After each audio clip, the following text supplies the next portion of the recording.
Hi! In front of me is XIAOMI Poco F4 GT, and today I would like to show you how you can pick screen refresh rate on this device.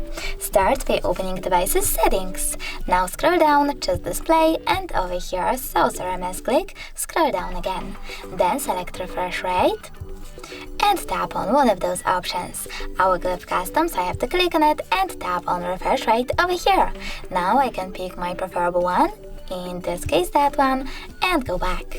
As you can see now, refresh rate of my smartphone has changed.